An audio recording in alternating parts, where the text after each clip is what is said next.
Chapter 1.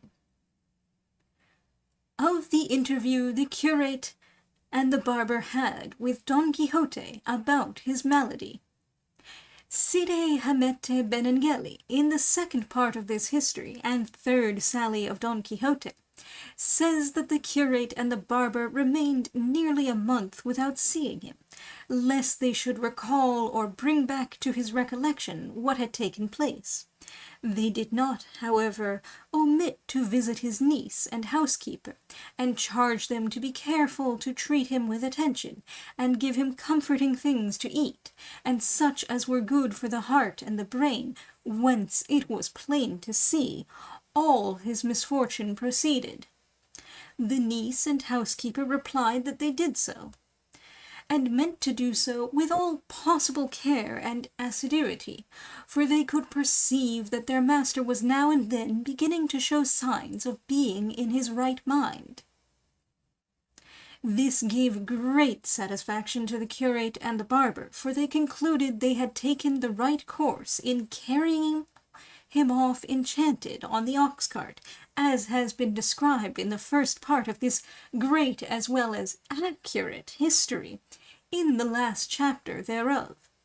So they resolved to pay him a visit and test the improvement in his condition, although they thought it almost impossible that there could be any, and they agreed not to touch upon any point connected with knight-errantry, so as not to run the risk of reopening the wounds which were still so tender.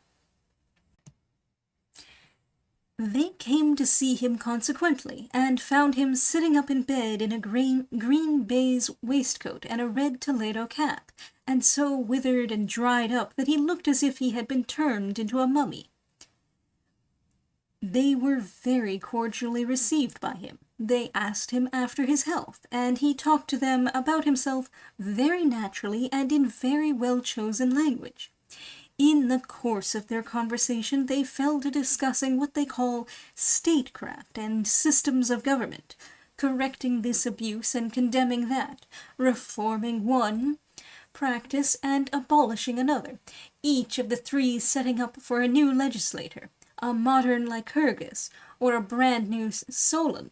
And so completely did they remodel the state, that they seemed to have thrust it into a furnace and taken out something quite different from what they had put in. And on all the subjects they dealt with, Don Quixote spoke with such good sense that the pair of examiners were fully convinced that he was quite recovered and in his full senses. The niece and housekeeper were present at the conversation, and could not find words enough to express their thanks to God at seeing their master so clear in his mind. The curate, however, changing his original plan, which was to avoid touching upon matters of chivalry, resolved to test Don Quixote's recovery thoroughly, and see whether it were genuine or not. And so, from one subject to another, he came at last to talk of the news that had come from the capital, and, among other things, he said it was considered certain that the Turk was coming down with a powerful fleet, and that no one knew what his purpose was, or when the great storm would burst, and that all Christendom was in apprehension of this, which almost every year calls us to arms, and that his Majesty had made provision for the security of the coasts of Naples and Sicily, and the island of Malta. To this Don Quixote replied, "His Majesty has acted like a prudent warrior in providing for the safety of his realms in time, so that the enemy may not find him unprepared. But if my advice were taken, I would recommend him to adopt a measure which at present, no doubt, his Majesty is very far from thinking of." The moment the curate heard this, he said to himself, "God keep thee in his hand, poor Don Quixote, for it seems to me thou art precipitating thyself from the height of thy madness into the profound abyss of thy simplicity." But the barber, who had the same suspicion as the curate, asked Don Quixote what would be his advice as to the measures that he said ought to be adopted, for perhaps it might prove to be one that would have to be added to the list of the many impertinent suggestions that people were in the habit of offering to princes.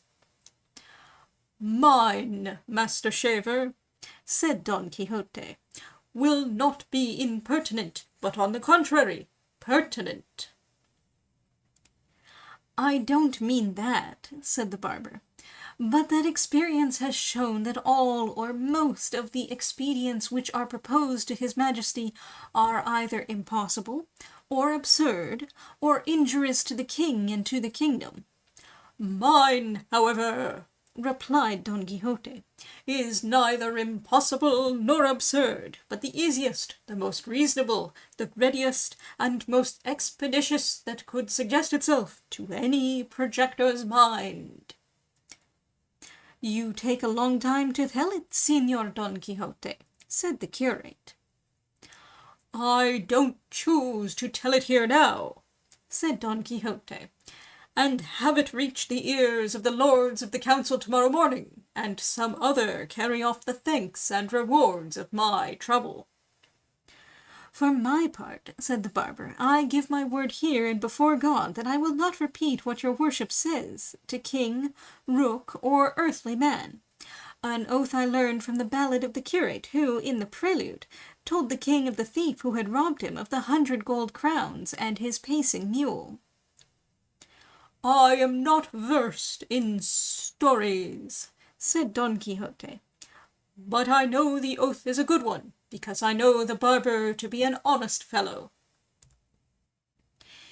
"Even if he were not," said the curate, "I will go bail and answer for him that in this matter he will be as silent as a dummy, under pain of paying any penalty that may be pronounced." "And who will be security for you, Señor Curate?" said Don Quixote. "My profession," replied the curate, "which is to keep secrets." "Odds body!" said Don Quixote at this. "What more has his Majesty to do but to command, by public proclamation, all the knights-errant that are scattered over Spain to assemble on a fixed day in the capital, for even if no more than half a dozen come, there may be one among them who alone will suffice to destroy the entire might of the Turk? Give me your attention, and follow me. Is it, pray, any new thing for a single knight-errant to demolish an army of 200,000 men, as if they all had but one throat, or were made of sugar paste? Nay, tell me, how many histories are there filled with these marvels? If only, in an evil hour for me, I don't speak for anyone else, the famous Don Belianis were alive now, or any one of the innumerable progeny of Amadis of Gaul, if any these were alive today, and were to come face to face with the Turk, by my faith, I would not give much for the Turk's chance. But God will have regard for his people, and will provide someone who, if not so valiant as the knights-errant of yore, at least will not be inferior to them in spirit. But God knows what I mean, and I say no more."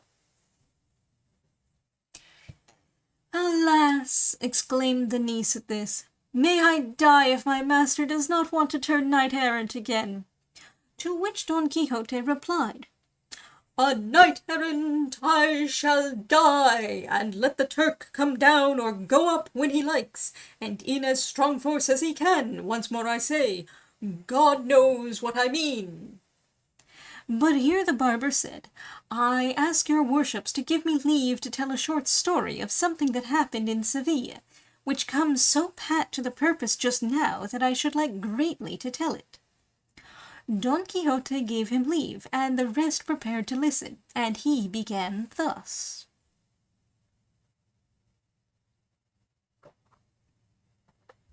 In the madhouse at Seville there was a man whom his relations had placed there as being out of his mind. He was a graduate of Osuna in canon law, but even if he had been of Salamanca, it was the opinion of most people that he would have been mad all the same. This graduate, after some years of confinement, took it into his head that he was sane and in his full senses, and under this impression wrote to the Archbishop, entreating him earnestly and in very correct language to have him released from the misery in which he was living. For by God's mercy he had now recovered his lost reason, though his relations, in order to enjoy his property, kept him there, and, in spite of the truth, would make him out to be mad until his dying day. The Archbishop, moved by repeated, sensible, well-written letters, directed one of his chaplains to make inquiry of the madhouse as to the truth of the licentiate's statements, and to have an interview with the madman himself, and, if it should appear that he was in his senses, to take him out and restore him to liberty.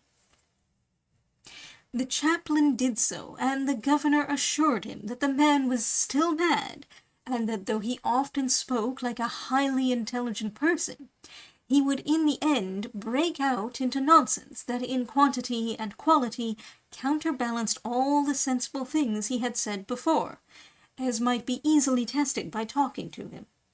The chaplain resolved to try the experiment, and obtaining access to the madman, conversed with him for an hour or more, during the whole of which time he never uttered a word that was incoherent or absurd, but, on the contrary, spoke so rationally that the chaplain was compelled to believe him to be sane.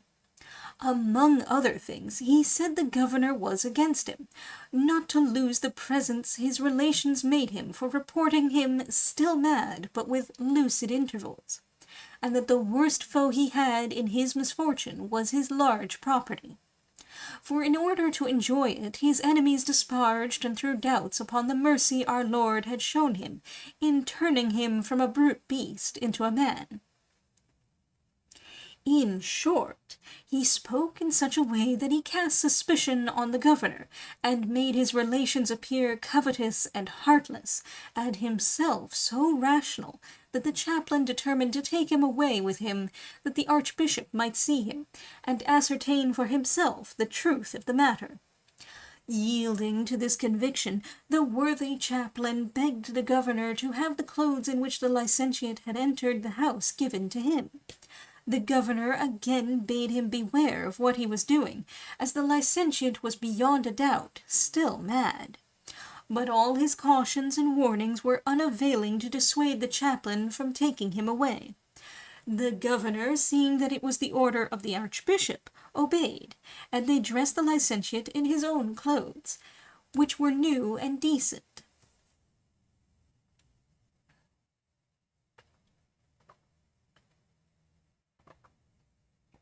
He, as soon as he saw himself clothed like one in his senses, and divested of the appearance of a madman, entreated the chaplain to permit him in charity to go and take leave of his comrades the madmen.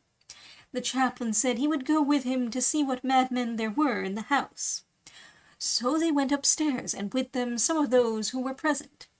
Approaching a cage in which there was a furious madman, though just at that moment calm and quiet, the licentiate said to him, "Brother, think if you have any commands for me, for I am going home, as God has pleased, in his infinite goodness and mercy, without any merit of mine, to restore me my reason. I am now cured and in my senses, for with God's power nothing is impossible. Have strong hope and trust in him, for as he has restored me to my original condition, so likewise he will restore you if you trust in him. I will take care to send you some good things to eat, and be sure you eat them, for I would have you know I am convinced, as one who has gone through it, that all this madness of ours comes of having the stomach empty and the brains full of wind. Take courage, for despondency is in misfortune breaks down health and brings on death." To all these words of the licentiate, another madman in a cage opposite that of the furious one was listening, and raising himself up from an old mat on which he lay stark naked, he asked in a loud voice who it was that was going away cured and in his senses. The licentiate answered, "It is I, brother, who am going. I have now no need to remain here any longer, for which I return infinite thanks to heaven that has had so great mercy upon me." "Mind what you are saying, licentiate. Don't let the devil deceive you," replied the madman. "Keep quiet, stay where you are, and you will save yourself the trouble of coming back." "I know I am cured," returned the licentiate, "and that I shall not have to go stations again."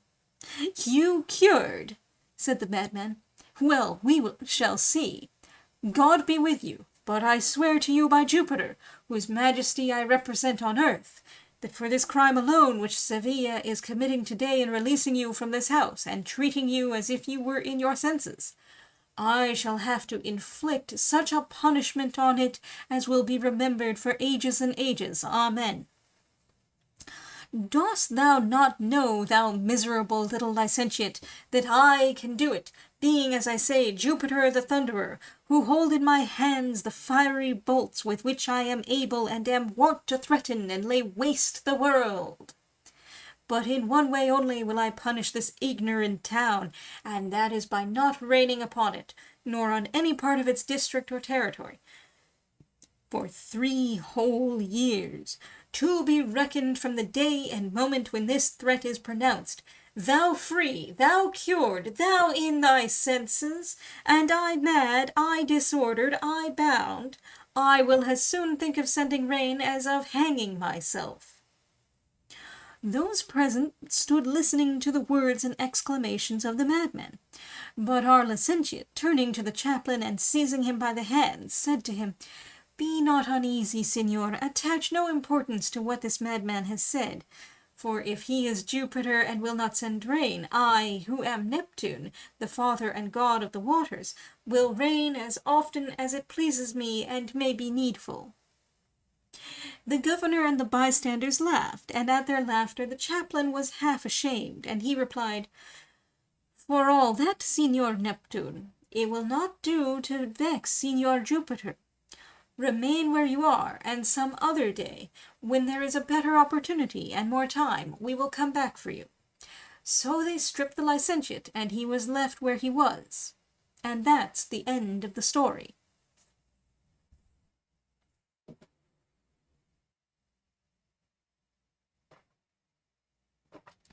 "So that's the story, Master Barber," said Don Quixote, "which came in so pat to the purpose that you could not help telling it?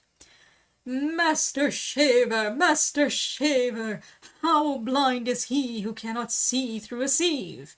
Is it possible that you do not know that comparisons of wit with wit, valor with valor, beauty with beauty, birth with birth, are always odious and unwelcome? I, Master Barber, am not Neptune, the god of the waters, nor do I try to make anyone take me for an astute man, for I am not one. My only endeavour is to convince the world of the mistake it makes in not reviving in itself the happy time when the order of knight-errantry was in the field. But our depraved age does not deserve to enjoy such a blessing as those ages enjoyed when knights-errant took upon their shoulders the defence of kingdoms, the protection of damsels, the succour of orphans and minors, the chastisement of the proud, and the recompense of the humble. With the knights of these days, for the most part, it is the damask, brocade, and rich stuffs they wear that rustle as they go, not the chainmail of their armour. No knight nowadays sleeps in the open field, exposed to the inclemency of heaven, and in full panoply from head to foot. No one now takes a nap, as they call it, without drawing his feet out of the stirrups and leaning upon his lance, as the knights-errant used to do.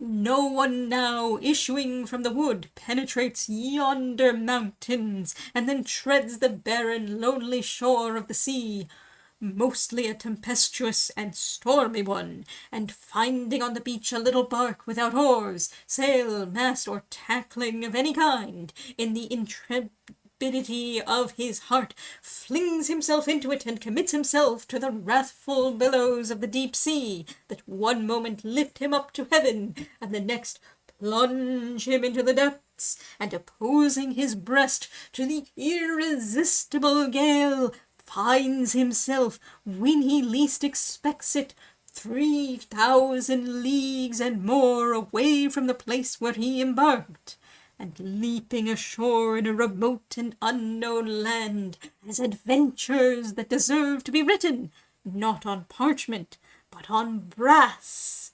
But now sloth triumphs over energy, indolence over exertion, vice over virtue, arrogance over courage, and theory over practice in arms, which flourished and shone only in the golden ages and in knights errant.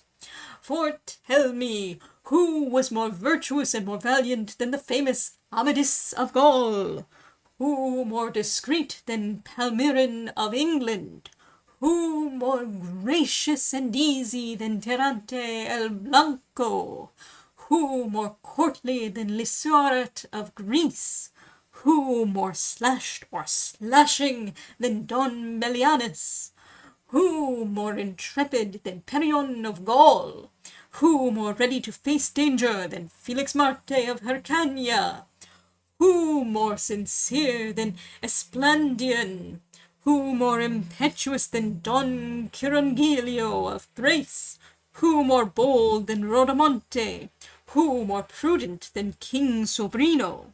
Who more daring than Renaldos? Who more invincible than Roland? And who more gallant and courteous than Ruggiero? From whom the Dukes of Ferrara of the present day are descended, according to Turpin in his Cosmography. All these knights, and many more that I could name, Signor Curate, were knights errant, the light and glory of chivalry.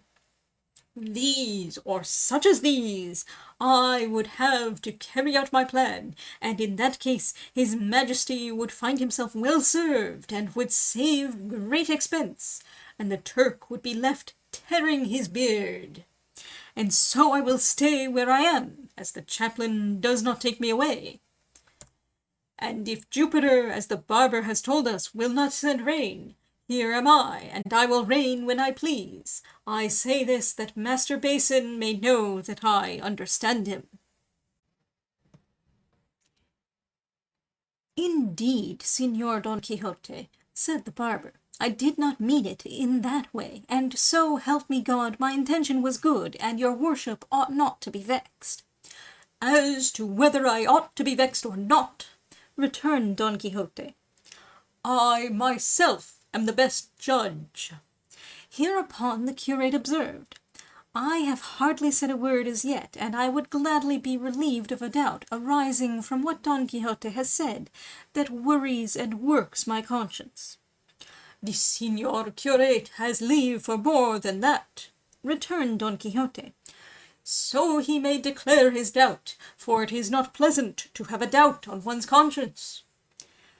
Well then, with that permission, said the curate, I say my doubt is that, all I can do, I cannot persuade myself that the whole pack of knights-errant you, Signor Don Quixote, have mentioned, were really and truly persons of flesh and blood that ever lived in the world.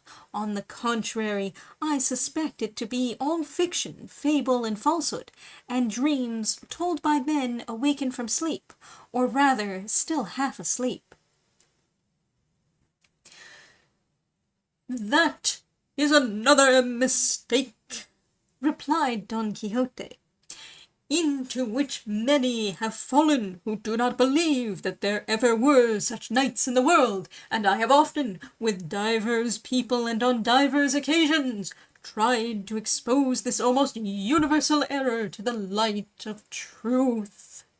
Sometimes I have not been successful in my purpose, sometimes I have, supporting it upon the shoulders of the truth, which truth is so clear that I can almost say I have with my own eyes seen Amadis of Gaul, who was a man of lofty stature, fair complexion, with a handsome though black beard, of a countenance between gentle and stern in expression, sparing of words, slow to anger, and quick to put it away from him. And as I have depicted Amadis, so I could, I think, portray and describe all the knights-errant that are in all the histories in the world.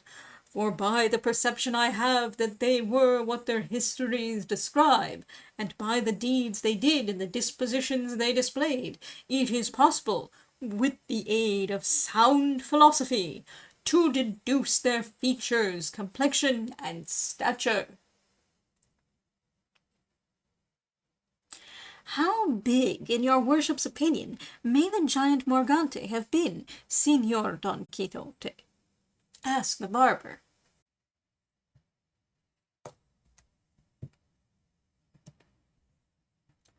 With regard to giants, replied Don Quixote, opinions differ as to whether there ever were any or not in the world, but the Holy Scripture, which cannot err by a jot from the truth, shows us that there were, when it gives us the history of that big Philistine, Goliath, who was 7 cubits and a half in height, which is a huge size. Likewise, in the island of Sicily there have been found leg bones and arm bones so large that their size makes it plain that their owners were giants and as tall as great towers. Geometry puts this fact beyond a doubt. But, for all that, I cannot speak with certainty as to the size of Morgante, though I suspect he cannot have been very tall, and I am inclined to be of this opinion, because I find in the history in which his deeds are particularly mentioned, that he frequently slept under a roof, and as he found houses to contain him, it is clear that his bulk could not have been anything excessive. That is true, said the curate, and yielding to the enjoyment of hearing such nonsense, he asked him what was his notion of the features of Reinaldos of Montalban, and Don Roland, and the rest of the 12 peers of France, for they were all knights-errant. As for Reinaldos, replied Don Quixote, I venture to say that he was broad-faced, of ruddy complexion, with roguish and somewhat prominent eyes, excessively punctilious and touchy, and given to the society of thieves and scapegraces. With regard to Roland, or Rotolando, or Orlando, for the histories call him by all these names, I am of opinion, and hold, that he was of middle height, broad-shouldered, rather bow-legged, swarthy complexioned, red-bearded, with a hairy body and a severe expression of countenance, a man of few words, but very polite and well-bred. If Roland was not a more graceful person than your worship has described, said the curate, it is no wonder that the fair Lady Angelica rejected him and left him for the gaiety, liveliness, and grace of that budding bearded little Moor to whom she surrendered herself, and she showed her sense in falling in love with the gentle softness of Medoro rather than the roughness of Roland. That Angelica, Signor Curate, returned Don Quixote, was a giddy damsel, flighty and somewhat wanton, and she left the world as full of her vagaries as of the fame of her beauty. She treated with scorn 1,000 gentlemen, men of valour and wisdom, and took up with a smooth-faced sprig of a page, without fortune or fame, except such reputation for gratitude as the affection he bore his friend got for him. The great poet who sang her beauty, the famous Ariosto, not caring to sing her adventures after her contemptible surrender, which probably were not over and above creditable, dropped her where he says, how she received the sceptre of Cathay, some bard of defter quill may sing some day. and this was no doubt a kind of prophecy, for poets are also called vates, that is to say, diviners, and its truth was made plain, for since then a famous Andalusian poet has lamented and sung her tears, and another famous and rare poet, a Castilian, has sung her beauty. Tell me, Señor Don Quixote, said the barber here, among all those who praised her, has there been no poet to write a satire on this Lady Angelica? I can well believe, replied Don Quixote, that if Sacripante or Roland had been poets, they would have given the damsel a trimming, for it is naturally the way with poets who have been scorned and rejected by their ladies, whether fictitious or not, in short by those whom they select as the ladies of their thoughts, to avenge themselves in satires and libels, a vengeance, to be sure, unworthy of generous hearts. But up to the present I have not heard of any defamatory verse against the Lady Angelica, who turned the world upside down. Strange, said the curate, but at this moment they heard the housekeeper and the niece, who had previously withdrawn from the conversation, exclaiming aloud in the courtyard, and at the noise they all ran out. King Rook. Ni re ni roque, neither king nor rook, a popular phrase somewhat like gentle or simple, or high or low. According to Clemenson, probably derived from the game of chess, rook or rock, Persian rok, being the same thing as the castle.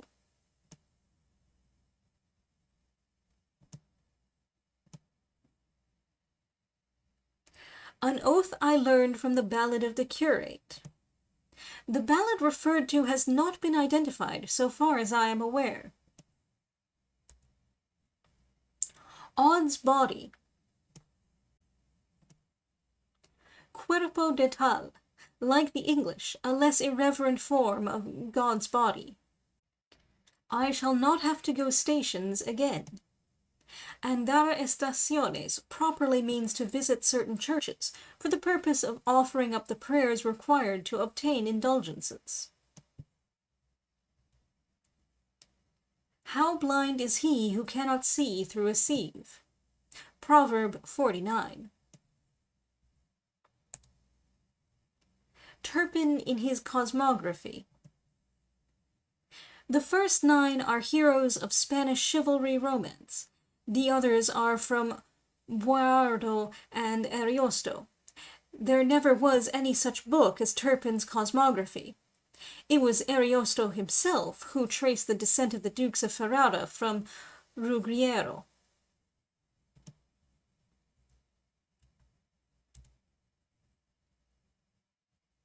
I am inclined to be of this opinion because I find in the history.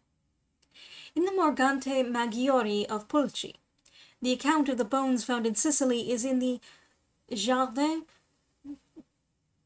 Oh no, this would be Italian. The account of the bones found in Sicily is in the Jardin de Flores Curiosos of Antonio de Torquemada, the Spanish Mandevilla, as his English translator calls him.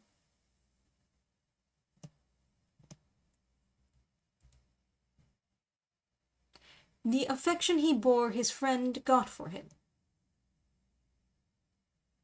The friend was his master, Dardanel, beside whose body he received the wound of which he was cured by Angelica. Some bard of defter quill may sing some day.